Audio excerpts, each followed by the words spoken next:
Good morning, everyone. How are you today? You can see I've got my, oh no, wrong shoulder. You can see I've got my trusty mascot with me, Faster Kip, usual helpful self. But anyway, how are you? How's your week been? Are you ready to do some bridges? Bridging the gap. That's what I called it this week, because it's all about working the glutes, which are really important for pelvic stability and just general functionality of the body. So we're going to work on the bridge. It's going to be a short session. I'm going to show you a few different ways of doing it. Good morning, Andre. It was very frosty here this morning. Yes, definitely. Leaving footprints in the frost as we were going out. So, but much better than the rain. So I'm quite happy with frost. Anyway, are you ready to go? Have you got a good surface to work on? Have you got your shoes? Have you got the right clothing? Have you got your water? But more importantly, have you got your attitude? Because that's what you need, a positive attitude for this. Okay, let's get going. Pop you down on the floor. How's your week been? You had a good week? We've had a good week. So, we're in this bridge position. Let me so you can see me. Lying flat on the floor, feet are on the floor. I've got trainers on today for stability. Knees pointing upwards towards the ceiling. And we talked about this last week with the pelvis. So if you pop your thumbs on the bottom of your rib cage, you'll feel your hip bone, the bony bit, that should be pointing straight up to the ceiling. If you hold on to those two, you get a much better connection because you can feel what's going on. So we're just going to loosen out the hips and the pelvis first of all. So keep one foot flat, planted on the floor. This one, just lift it a little bit and straighten and lower. So we're just working through the front of the hip. You might get a little bit of stretch. The stronger you are, or the more used you are to doing these exercises, you can go a little bit lower and hold the stretch for a little bit longer. But you'll feel the muscle moving. If you don't like it, that's fine. Some people don't like to feel things moving, but you can just keep that connection between the ribs and the pelvis, and you should be able to get first couple of knuckles under your spine. The rest of your body is flat and relaxed. Let's do the other side. Just straighten and bend. And you can work on making the movement bigger, longer, and slower the warmer you get. If you've got any back issues or any health concerns, go and get checked out before you do these exercises. They'll all be on the page whenever you want, so you can always come back to them. Okay, put that foot back down, just reposition, feel that connection. We're just going to do some hip circles. So lift one knee, just drop it out a little bit, bring it back in. Try and keep the rest of the pelvis absolutely still. Don't let it roll around with you, and don't let that other knee move. That points up to the ceiling all the time. So let's go the other way. We're going forward a little bit, out, back in. You may feel a few noises. Don't worry. It's just body moving. Go on the other leg. So I'm going out, forward, back in. This knee stays pointing up to the ceiling. Still got that connection through my pelvis. The slower you go, the better it is. I'm just doing 3 as a demo. Now, if you've been following me for a few weeks, you know I'm rubbish at counting. But you can do up to 10, you can do 5, whatever you feel comfortable with, that's the key. Making fitness work for you and your situation. If you're quite used to doing exercise, then you can do more.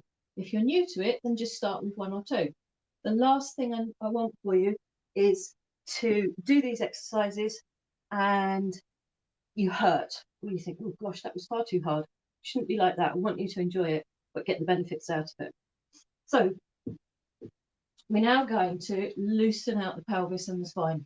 So again, if you've got that connection between the bottom of your ribs and your hip bones, and then you just curl your pelvis, so you shorten the distance through here.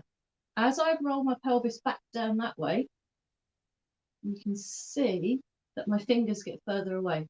So I roll my pelvis, that distance becomes shorter. Roll it back. And you can see that my hip is rolling and then rolling that way. And it's like a tilt. It's all you're doing is just tilting those hip bones up, letting them go back down to neutral. Still get those knuckles under the spine. Rib cage stays flat.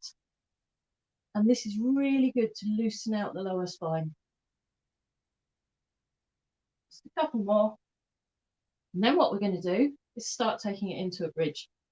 So we get that roll. So I've shortened the distance through here.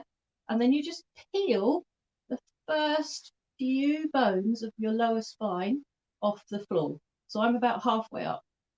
And then you want to think about being pushed back down again.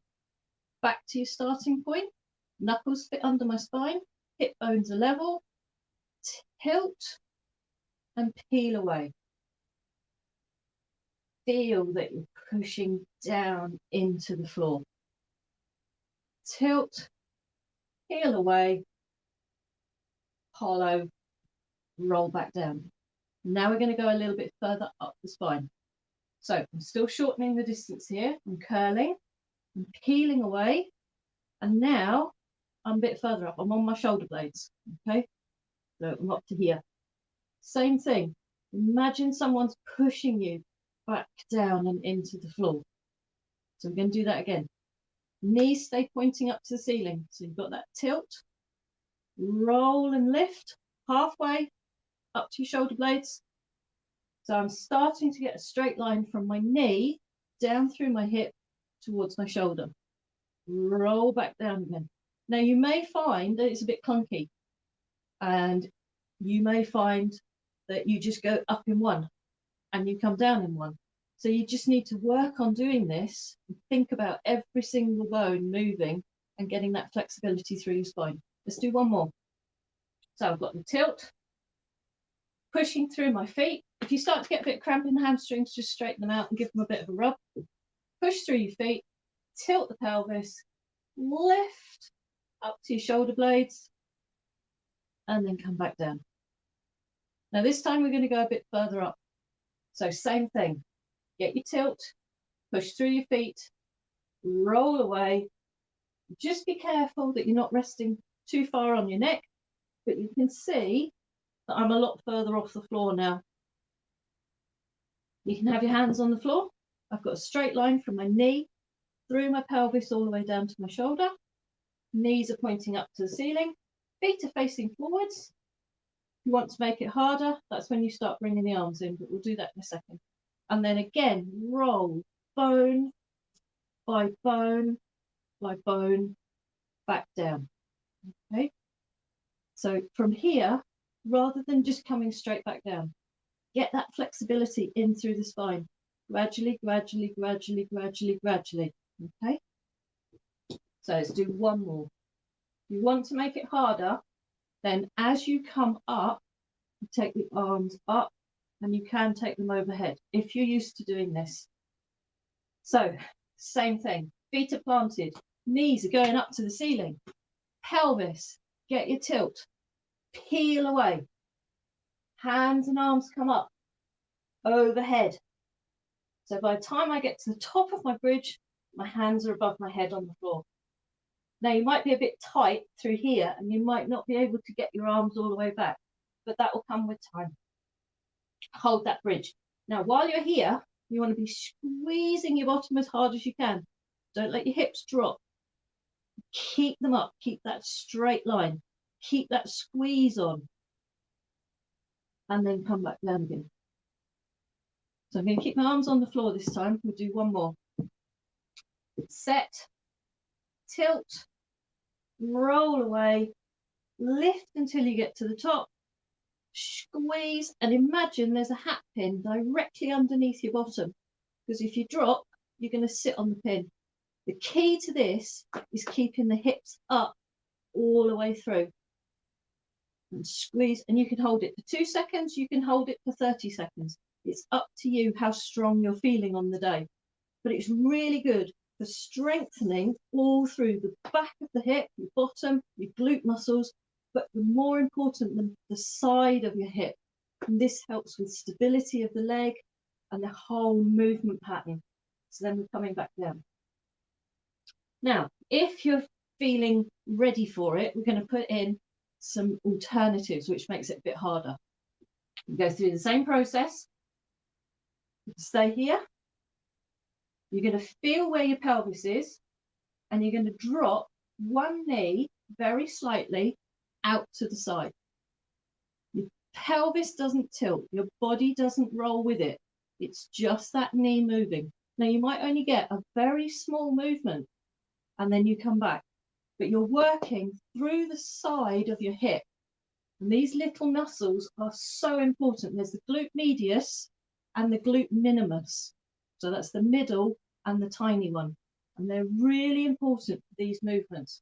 So you think about when you get in a car, you step your leg into the car first, and then you bring the other one in. It's these muscles that are important for that. So one more time. Keep that connection. Drop the knee out. Come back. Do the same on the other side. Drop.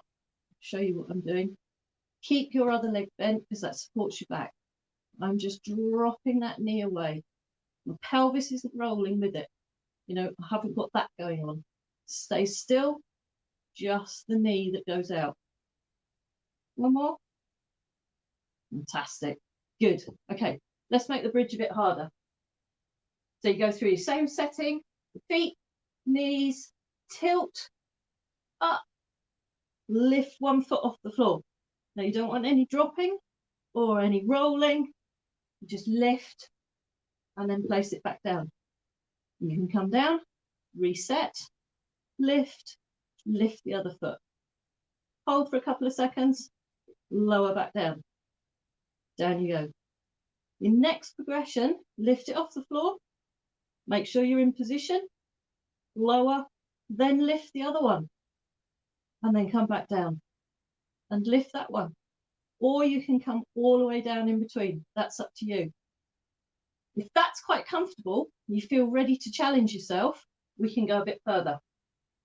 So same settings, tilt, lift, straighten the leg, come back in, down, reset, up, straighten the other leg. If that's comfortable, you can do the same thing. Straighten, stay up, straighten, up. And if you feel that you're sinking, just reset.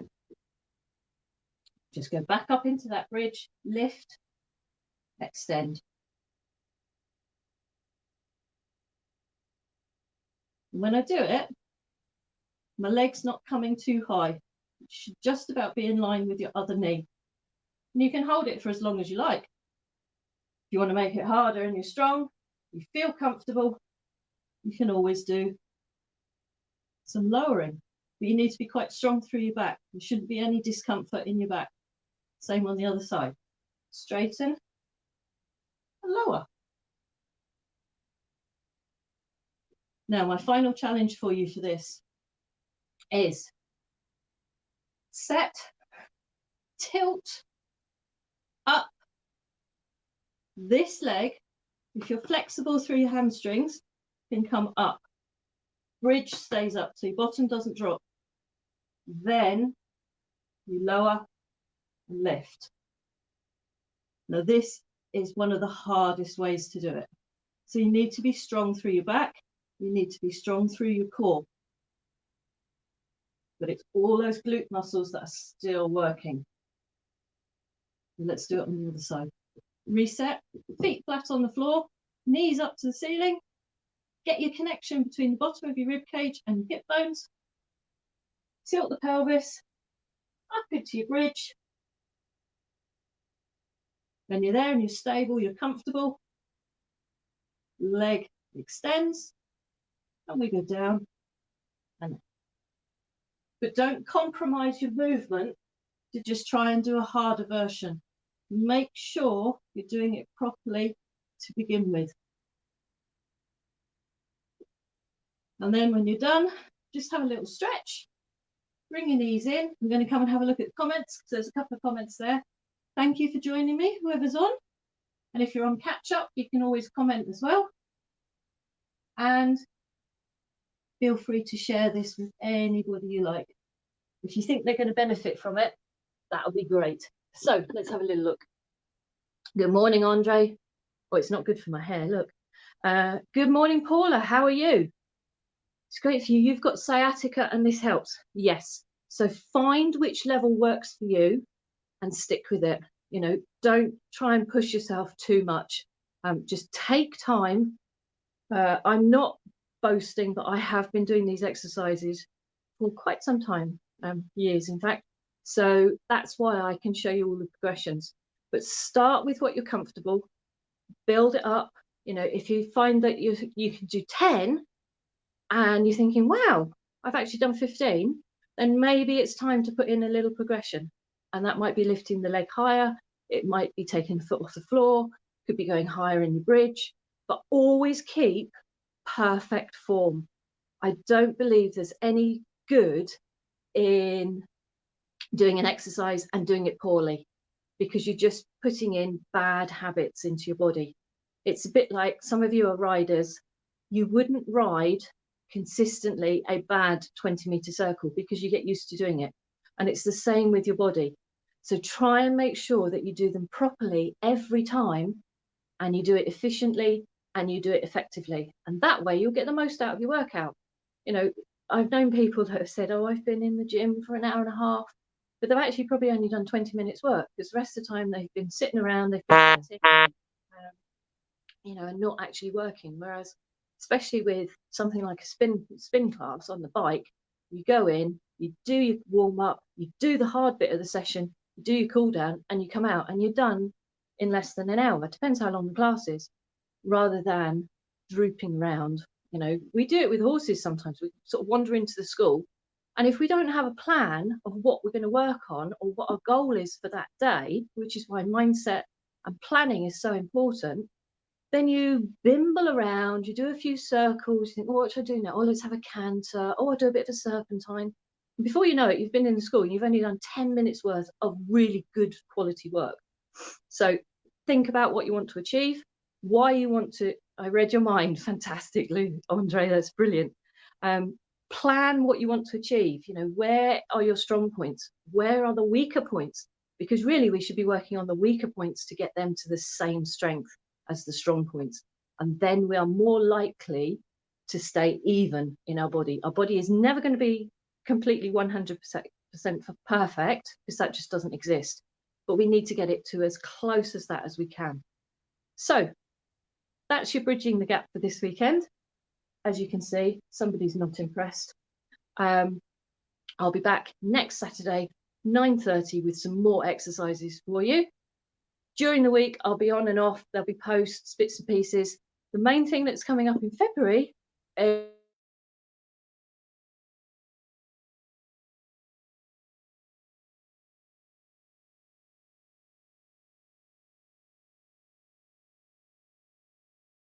you are in the group or you're on my database, then you'll be entered into it free of charge, and you might be in the chance of winning the prize.